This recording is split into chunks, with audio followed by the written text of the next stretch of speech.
mu wa mbere segonderi kugeza mu wa gatatu. Nigaga kuko reka wenda kuzana ako kantu cyo yari akiri muzima. Kumva Bogari bizaza. So twe turi kumwe na Bogari Cedric, nge nitwa Aimé, nitwa Morgan, ntarashwa ku ikotaniro.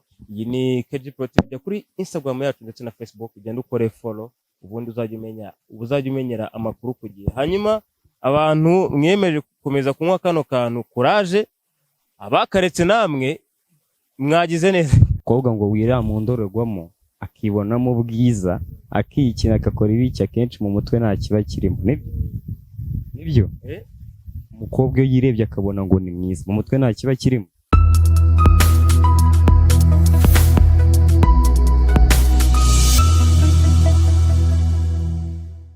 Reka ngusuze kandi nguhe ikaze we ubana natwe umunsi ku wundi. Ni KG Pro TV. Mbere na mbere banza ujye kuri Instagram yacu wandikemo ngo KG Pro TV, ndetse no kuri Facebook. Ubwo kuri Instagram urakora follow, ndetse kuri Facebook naho harya bura barafuwingara, ntago mugibuka mberuka kera. Baratwadi. Yeah. Yajara gufollowing. Twe dufite page yani follow. Bose barafuwinga. Instagram murya ngo na Facebook nabyo bigira amafaranga. Konjya numva ba Jessica bavuga. Hanyuma nitwa Aimé, nitwa Morgan, ntarushwa ku ikotaniro. Hano ndi kumwe n'umuntu munini cyane, muramubona arasa nkaho ari muto, ariko yitwa Cedric Bogari. Yowe Bogari. Yowe Bogari. Yowe. Naturutse ako ka. Ngwe short story. Ntacyo. Ibiboro arompe twanjye witwaga Pata, twari inshuti yari Kayonza. Rero ibiboro nagiye kubitangira arambwira ati twashutingishaga Tekino. Nangiye nati ngo mwiriwe neza, ni Cedric nk'ibisanzwe.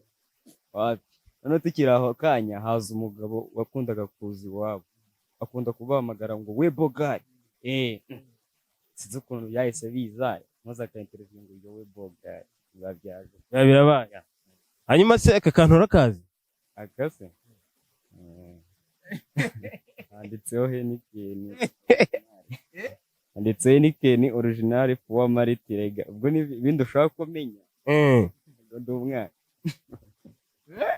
Mama kuru. Arakara mukanye nabonye bavuga ngo bajyaga bavuga ngo rubanda rugira yabo, Heineken nayo igira yayo. Hako bura nta kuntu bamujyana nka Ribo. Ya kandi. Oya, kandi ari kwamamaza, yamamaza. None se ubu twese tujye dufata ibikoresho dukoresha. None tugiye kugarukaho, tuhite tunabwira n'abantu. Nakiriye Bogari Cedric, ni umubloga kandi akaba muramubona gutya, ariko uyu muhungu munamufollowinga muraza kumenya ibintu yifitemo. Numwe mu bantu bafite amakuru menshi kandi y'imbere. Buri kintu cyose kibera mu myidagaduro yacu abakize bagikurikirana umunsi ku wundi. Agiye kutubwira byibuza amwe mu makuru, zimwe mu nkuru eshanu zigezweho kuri uyu munsi aka kanya aho twicaye. Eshanu zirimo. Let's go. Ngifate. Aha. Ubudi mu minsi ishize hari hagezweho inkuru irimo ibintu bijyanye n'imbunda. Niyo mu minsi Mutesi Jolly watowe 2016 aho yakunze kwita abagabo inyana zimbwa, ku buryo nyine buri wese yatekerezaga umugabo like azatunga ukamwimagina mu mutwe, kumva nyine ni umuntu gitangaza. Aya kansozi uri kumva wigitangaza like wenda turi nko mu Rwanda hari ba Debeni, hari ba Medi, nyine ni rezo revo twamufataga kuko yari yaravuze ati abasore bose n'abagabo ninyi n'inyana zimbwa. Yego ni inyana zimbwa, ariko umuntu niyakita umuntu utubahiriza inshingano ngo ni inyana yimbwa, none utagira amafaranga ugaba ari inyi. Nyine ni hahandi bavuga ngo wigirira icyizere giki, kuko abantu benshi nyine baramwihaga, ariho nyine bakekaga wenda azarongorwa n'umuntu urenze cyangwa azateretswa n'umuntu urenze, ariko byatangaje abantu kubona ateretswa n'igisaza. Ni ikibazo. Uvuga ngo we ukuntu bura byagenze, no kuvuga ngo njyewe nta nubwo natunguye, kubera ko ntago arabyemeza. Igihe duheruka statement yavugaga ko account ya Instagram iri hacked, bayihakinze, Ah, ariko nyine mu by'ukuri mu bigaragara ntabwo byari by'uwo munsi gusa, byari bimaze iminsi mu byumweru byari byabanje, mu anniversaire, mu birori bitandukanye. Uwo mugabo by the way turi kuvugana ni umugwizatunga wo mu gihugu cya Tanzania, yitwa Haji Saidi Lugumi, umugwizatunga cyane, ufite business zikomeye cyane, ariko kandi afite company icuruza intwaro, imbunda gusa, buriya nta imbunda waba bigize ibintu biciriritse, intwaro bro, za grenade n'ibindi bitandukanye. Ego aravugwa mu rukundo n'umukobwa wacu Miss Rwanda 2016, Miss Mutesi Jolly. Ni ibintu bimaze igihe, ubona ko bimaze igihe, ariko njye nashaka ko tubanze twibaze ngo Mutesi Jolly kuki yavuze ngo account ye yahakinzwe kuko abantu babimenye, nuko atarari proud y'ura mugabo. Uko bibaye inkuru, menye ko yahakinzwe, ko bibaye inkuru Ndabizi. aya biriya ni scam kuko nawe ari proud y'icyo gisaza, nkuko wabivugaga ngo Ni gisaza, ni umusaza, uri kumva, ariko ntago angana nkawe. ubu ngubu uyu bukuntu ibintu bimeze, aho tuvugira ubu ngubu inkuru igezweho, ibisaza ntabwo bikiri ibisaza, basanze ari byo bijyanye umuto n'umukuru. Kandi turaza kuba tubageneye ku nkuru ya Ishimwe Vestine, nawe ku munsi w'ejo wagiye imbere y'amategeko, gusezerana imbere y'amategeko. Franka ya Murinda Habi wenda kugira ngo basohore indirimbo. Barakubeshya, bakamurinda habi, yehoreresha. Hanyuma witwa Miss Mutesi Jolly arabihakana kugeza kuri ubu ngubu. Nyuma haje no kujya hanze amajwi ari kuganira n'umugabo witwa Godfather uba hanze y'igihugu cy'u Rwanda, amwemerera ko kuri uwo mugabo bakundana. Aravuga ati yanahamagaye n'iwacu baravugana, baramushimye. Ikindi yanavuganye ngo mwenyewe bavuganye ntago tumuzi, sibyo? Ariko tugiye kuvuga ngo muri uru rukundo rwa John, twebwe nk'abaturarwanda cyangwa se nka industry yacu biraza kumufasha iki? Kuko nibimufasha buriya iyo munyarwanda uzamutse n'abandi babigiramo amahirwe, ikindi barafasha iki igihugu? Nibaza wenda ikintu Mutesi Jolly akora akahe kazi? Akora akahe kazi? Nanjye reka nkubaze ikibazo kimwe, sibyo? Mutesi Jolly akora akahe kazi? Nanjye niko nkubajije. Nta kazi tu. Hari nka event yigeze kuba y'uriya mugore witwa Sherry Silver, yabereye muri convention iyi Silver Gala. Yari yambaye ikanzu ngo izwe n'imoko, nibyo? Aho byavuzwe ngo yaguzwe mu mamiliyoni arenga 20. Kwambara umwenda wa miliyoni 20. Ariko avugana na Godfather yamwemereye ko uwo mugabo bakundana, avuga ati kandi ikindi munasobanukirwe, ni ngombwa ngo nambara amakanzu ahenze, musobanukirwa hava. Ese bro, umuntu yabashyiriye intwaro Ukraine akabura agakanzu ka miliyoni 10, Yego ni 28. ese yazibura? Ese barayambara cyangwa ibifitemo ibindi? Ayambara. Ususu harano wagenda ukagura iki gikote cyawe cya 200 bakakigurisha 1,100. Biterwa naho waguriye. Kirenze buriya nta nubwo ajya yisubiramo. Yego. Ukunda Davis? Davis ndamukunda cyane. Yego. Ntabwo yabisa neza. Oya ntabwo byumvikana. Ya. Aha. None se Mutesi Jolly twibazaga ngo akora akahe kazi? Wenda nyine wenda ashobora kuba akora akazi katazwi. Akazi katazwi kabaho. Wenda yitwa nka business runaka cyangwa ari brand ambassador. Ndumva business ye ariyo twayoberwa. Wiza ayandika hasi muri comment icyo Miss Jolly yabakora. Muri make se Descartes niwe wavuze ngo nawe byemera uri indangamirwa nk'izindi zose. Ariko none se umukobwa ariko ashobora gukundana n'umuja mumeze neza mwana akamutunga kuri buri kantu kose. Niba uri umukene wumva bitabo, abandi bo birashoboka. Descartes rero yari avuga ati nawe uri indangamirwa nk'izindi zose. Ate se iki Descartes umvishe ibyo yavuganaga na Flix na Funny Baby. hanyuma iyo ni inkuru ya Miss Mutesi Jolly. Nyuma yaho hakurikiyeho uwitwa Adonis, ni umukinnyi wa APR arya ni volley.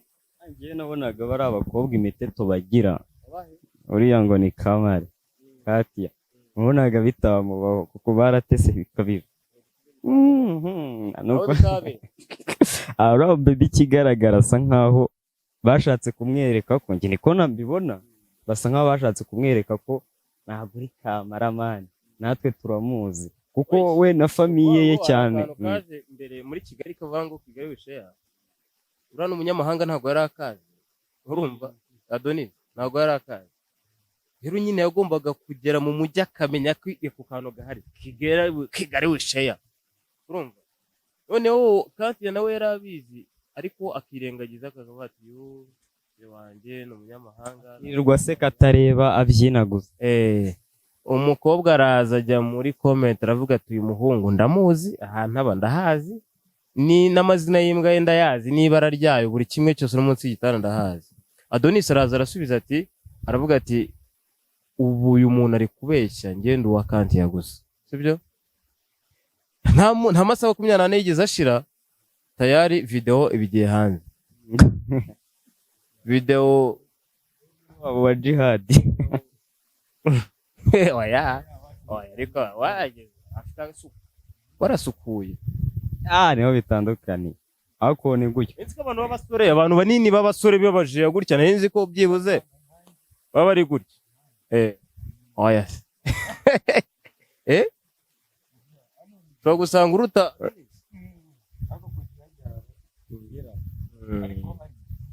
abagabo ase buri abakobwa barwaniraga ikira, barwaniraga ku angera amakuru njya numva ngo like nyine abakobwa ibyo bakunda ako ntago gakunda ngo akonta tekinike ukoresheje, numva ntago nari mbizi ibyo ngibyo. Adonis amashusho ye nayo yagiye hanze, ariko impamvu turi kuvuga ibi bintu turagira ngo guys, umuntu wese ukora ikintu cyitwa gushyira amashusho y'urukozasoni hanze, RIB imaze iminsi bivugaho stop. Abantu mufite ayo mashusho muyasibe, muyakure mu nzira, nta kintu na kimwe ari kumarira umuryango nyarwanda, habe n'ikintu na kimwe mubisibe, sibyo? Gushyirana hanze nta kintu na kimwe bimaze, sibyo? So kugira ngo bihagarare ibyo bintu biveho. Ubwo ngubwo Emeline nawe cyangwa se bakunze kwita Kibakwire kwitirana shanga, ariko ubundi ngo mwariganye. Twariganye muye kuri story ntoya se ya ubundi Kwizera Emeline twagiye yego Kwizera Emeline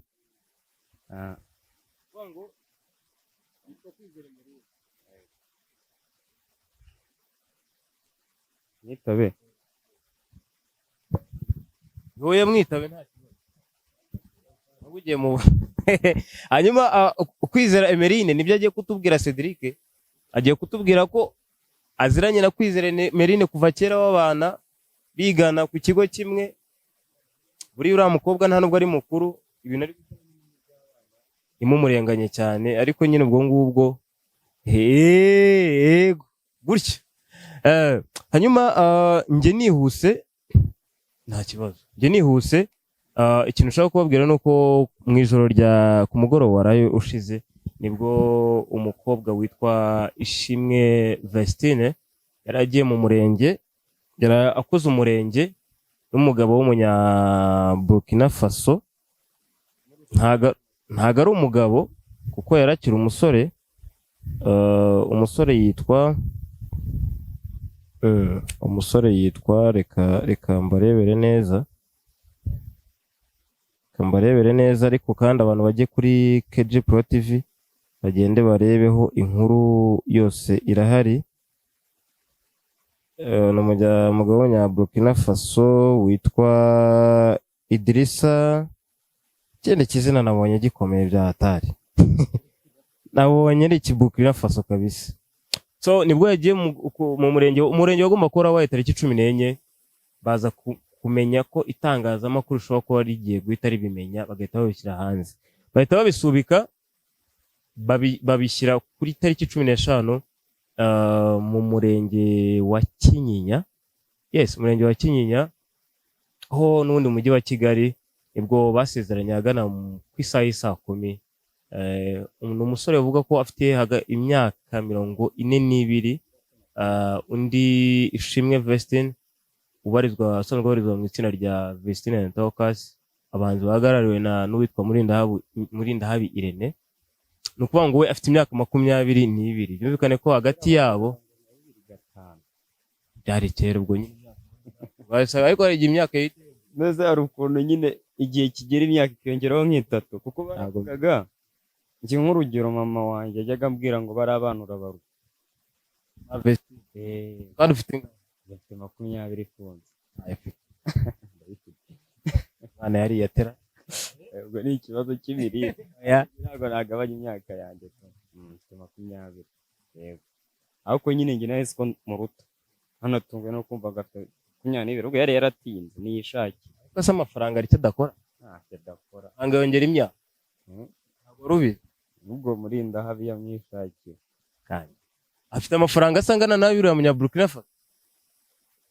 Simbizi, ariko nyine na Irene yamushaka, kuko Irene mpamya ko 40 atayifite.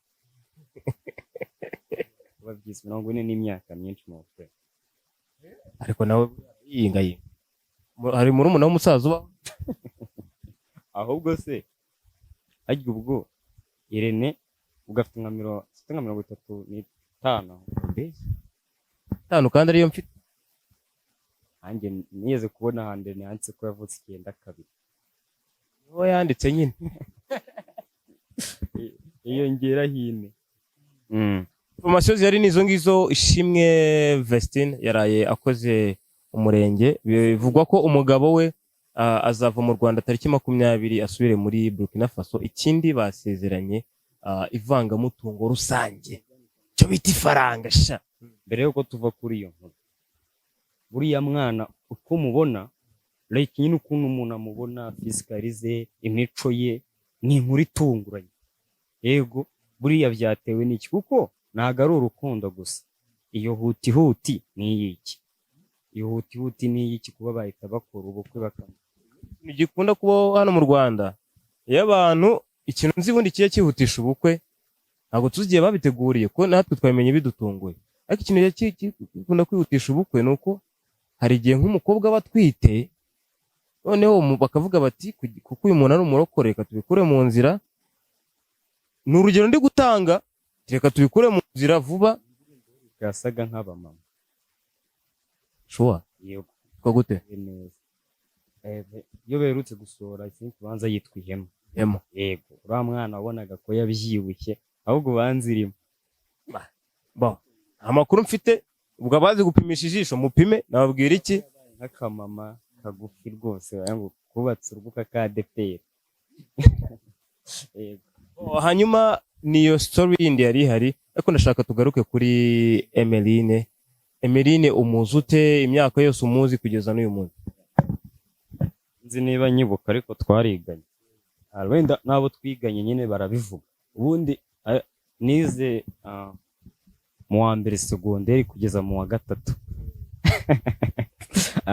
Nigaga kuko reka wenda kuzana ako kantu cyo yari akiri muzima. Ikomba twiganye ahantu bita groupe scolaire do Kabare Ikibungo mu 2017. Ni mu myaka 8 ishize. Yego, mu myaka 8 ishize. Urumva icyo gihe nari akana gatonya rwose, ibintu byo kumenya ngo ndareba umukobwa, ngo ndareba iki, ntago byakundaga. Ariko nge ndibuka Kwizera Emeline gutya ahise agaruka. Ngo yitwa Kwizera Emeline. None ngiye kukubwira relation yacu nyine. Nge nitwa nde Kwizera Cedric. Kandi uwo Kwizera Emeline urabizi mu high school cyane cyane ku matable, kuki bagendera kuki ku mareta babicaza. Yari wa muntu dusangira tuganira. Ariko Kwizera Emeline baravuga ngo ingeso urayigendana. Nko ku myaka ye 14 yari wa mwana nyine ubona, yari wa mwana utavugisha abantu bigana bo mu wa mbere. Ntabwo yatwitezaga, kereka kuba wenda yama paper chat ngo nyishyira abaji bo mu wa gatatu. uri kumva, ariko yimereye ari wa mwana udasa nk'ibindi byana byo mu wa mbere.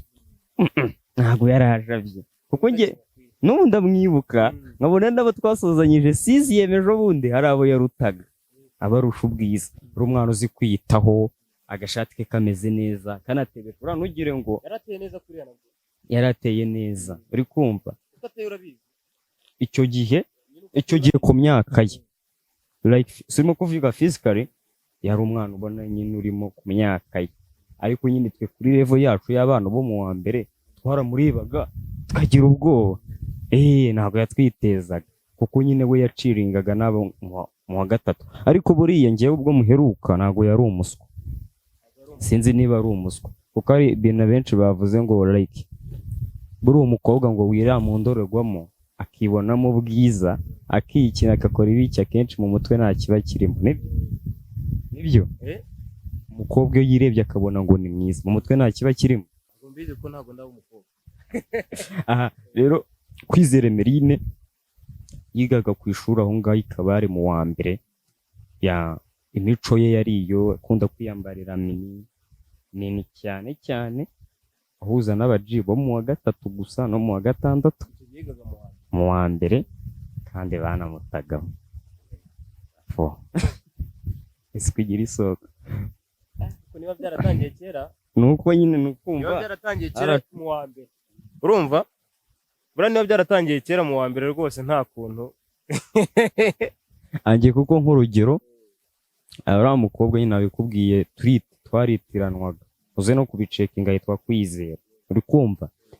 Kwizera njye nyine ari mu bantu yaragiye mu wa kabiri, ariko ari mukuru. Ese uramuranga ubwo mwibuka ku gihagararo yari umwana ku myaka no ku myaka imyinshi yari afite ariko yakabije, yari 14 2017. Ubu yaba afite 22 n'umwe bageze mu wundi mwashize imyaka 8 14 kongeraho 8 ni yikabije, wabona tunanga. Yego uzumva twariganaga turi generasi, twara nk'agasirimu asa neza ameze neza, ariko kubera zangeso kuko yari wa mwana udakunda kwiga ariko atsinda. Yego azi ubwenge nando. Yego ariko bamuhaye ikitwa discontinuity kubera kwambara mini. Yego umva icyo kintu, ahubwo njye sinzi ukuntu nahoraga nibaza wenda ngeze nko mu wa kane turi kubicyanyereka wa mukobwa twiganye mu wa mbere Emeline kubona asigaye ameze none. Wongeye kubona Emeline ryari? Kuntu nongeye kumubona nurumva yaragiye mu wa mbere, none uko umuntu agenda akura ibaze niba yeregaga mu wa mbere yiyumva atatwiteza, umva ageze mu wa kabiri mu wa gatatu yaratangiye kuza nabiga, ntabwo atitezaga na IGN agiraga. Ubwo nongeye kumumenya ndi muri nge nabonye cyagiye Deben akurura ishanga Musanze. Yes. Ntabwo namuherukaga, yarashize igihe kinini, uri kumva. Umukobwa ibyo kuntu nagiye muri group y'abantu twasozanyije wa gatatu kuzi kuyare Emeline gate ntabwo ari byo. Nanjye nyine yabaye muremure cyane abagira n'ibitaye, ariko isura nayikuruye mpita mwibuka. Nahise mwibuka icyo gihe nahise mwibuka Emeline aragafashe. Ni nabwo amapodcast ye yahise amenyekana kuko mbere ntabwo yarazwi. Rero nanjye nkahita nkurura isura nsanga ni wa Kwizera Emeline wigaga ku ishuri, ariko nyine by'uyu munsi byo nyine nahoraga nkeka kazana bikora. Agenda urumva komeza unyibwirera ari ukuboro nkubaza ikibazo, like wari wagera mu bihe ibi utabizi wowe ukumva byigeze kukubaho? ntabwo ndi kumva icyo kintu ngewe wowe aka kanya ukumva icyo gihe kigeze kukubaho. Cyane kumva ibi bihe kuri Emeline narigeze kubitekereza, sinzi ugiye gutekereza gahunda ya Heineken. Ariko Emeline yari uwa danje man, yari uwa danje isikigira isoko. Urwego ruzi ko rwagera igihe cyose ari umuntu.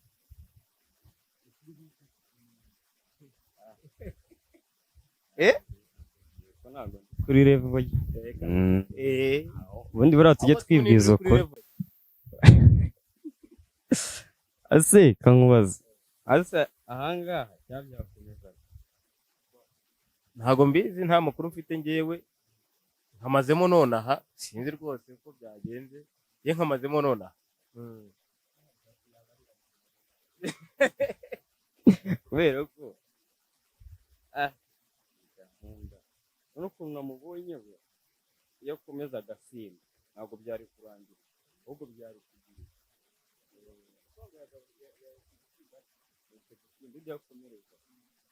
kaduhasho. Hanyuma turi kugana ku musozo, ubundi twababwiraga amakuru byibuze ya yandi abashitura abantu cyane, aba ari yandi ugenda Twitter ugahura nayo, ugenda Instagram ugahura nayo, TikTok ndetse no kuri za WhatsApp n'ibindi. Ku munsi w'ejo tuzajya tubabwira amakuru noneho muri showbiz, muri entertainment yacu. Niyo Bosco ntayo kiri muri Kikas ndetse n'ibindi bitandukanye, byose tuzajya tubigarukaho. Hanyuma Mr. Bogart ndagira ngo usuhuze abantu bawe. Bum yowe Bogart we Bogart. Oya ntago nshimisha umutima. Anje ubundi kuko reka mbibabwire kuri KG Pro TV mu rugo ni Kayonza. Rero nararebye abapiti benshi b'i Kayonza like abahanzi, ntabwo ndi buvuga abahanzi gusa, abahanzi aba muri show busy, abakeneye imyenda, abakeneye gutera imbere. Of course Kigali irarenze ariko bagomba kubanza bagafokasinga iwabo, uri kumva, bagafokasinga iwabo. Mvuze focus nize neza bro, uri kumva nyine. Of course singiye kuvuga ko Kigali, singiye kuvuga ahubwo yavuze riganiruga uri kumva. Ntabwo mvuze ngo Kayonza, of course ibyo washaka ari nk'iki Kigali, ako ni mukihebe mwumve ko mutuye habisi Kayonza gusa na za hehe na za Rusizi. Gahunda ni ukumenyekanisha intara popo Bogari bizaza boom ya kabazo katari related na biriya. Morgan Yo, ni ibibazo bibiri. Ange mbanze ngushimire. Kugushimira ari ikibazo. Ya Morgan niwe muntu waneretse imbere y'ibi bita kamera. Mary Small Frey kandi ujye ukomeza umfasha uko bishoboka. Rero Morgan nshaka kubaza uranduta. cyane. Yego uranduta. Ufite ingahe? Ufite 20 Kurusha 10. Sivi ari kuranda. Kurusha. Morgan nshaka kukubaza ni ikihe gihe cyanyacyo cy'umuntu ku briding ngabe famous, abe like public figure, simvuge mu Rwanda, ni ikihe gihe cyanyacyo cyo kugira ngo ibyo wagigiriye byose itara ryawe ryake bakumenye? Ni ikihe gihe cyanyacyo? Igihe cyanyacyo nta muntu ukimenya, urumva. Ahubwo buriya iyo ubaye mu bintu ikintu bita consistency, ushobora no kuba mu bintu cyane ukabitindamo ariko utari mwiza muri byo, ariko ukabikuriramo. Iyo ubigumyemo igihe cyawe kiragera, ariko hari abantu igihe cyabo kigera ntibabimenye, urumva. Ahubwo mu bintu byose wabamo hari igihe ukora cyane ugahera mu kazi kakagutwara muri ibyo bintu ukora, urumva. Ukazisanga ugeze mu gihe cyawe ntubimenye, ugakomeza ngo uracyashaka igihe cyawe urumva. Igihe cyawe kikazashira, cyaba ari icyo rimwe, ukabana n'amadepresiyo ko narakoze ngo bira, kandi igihe cyawe kigizemo ntiwabimenya ngo ukibyaze umusaruro. Umuntu muri iki gihe uri mu gihe cye hano mu gihugu cyacu, urugero rwiza n'umuntu bita Florian Yampano, natabimenya ubwo nyimise mbaheraho n'urugero, natamenya igihe arimo ngo akibyaze umusaruro the future akenera, ahubwo akeneye noneho guhera ahangaha yubaka ibintu bikomeye, cyo bita gushinga imizi. Sigombwa ngo igihe cyawe ngo kivuge ngo wabaye famous. Igihe ni ikihe cyawe nyine, buri wese agira igihe cye gitandukanye. Mwagira igihe cyo kuguma uko yari ameze, undi agasubira inyuma, undi agakomereza imbere. Ako nanone igihe nyine ugera, niba ugeze mu gihe cyo gusubira inyuma, ubona uri kumanuka wamureze ubona uri kumanuka, ikintu ukora ufata amagahe gato, wongere witekerezeho, urebe si ibi bintu byatangiye gute, byari bigeze haraburamo iki, urumva. umere nk'utangiye. Morgan kankubaza, hari ibintu bibiri abantu bitiranye nyine, ngiye kukubariza ku bantu like nyine babona ibyo ukora, ngiye kubikubaza nyine kuko of course uri my brother, ntabwo nagutinya kandi sinangombwa. Morgan, muri content zawe cyane cyane gica kubinandukanyiriza, ukunda kwibanda kuri young generation. Ese ni ukwibanda kuri young generation cyangwa nyine bano tubona baba celebrate hari abanga? Nicyo kibazo mfite, like wibanda young generation kuko bikeneye cyane abakuru bubashaka, nicyo kibazo. Njye nirinda kuri young generation kuko babikeneye, barabibonye, abandi barabibonye, nibyo ngibyo bogare bizaza. So twe turi kumwe na Bogar Cedric, njye nitwa Emen, nitwa Morgan, ntarashobora kwikotaniro. Iyi ni KG Pro TV, kuri Instagram yacu ndetse na Facebook, ugenda ukore follow, ubundi uzajya umenyera amakuru ku gihe. Hanyuma abantu mwiyemeje gukomeza kunywa kano kantu courage, abakaretse namwe mwagize neza. Hanyuma ndabashimiye, hasta la vista.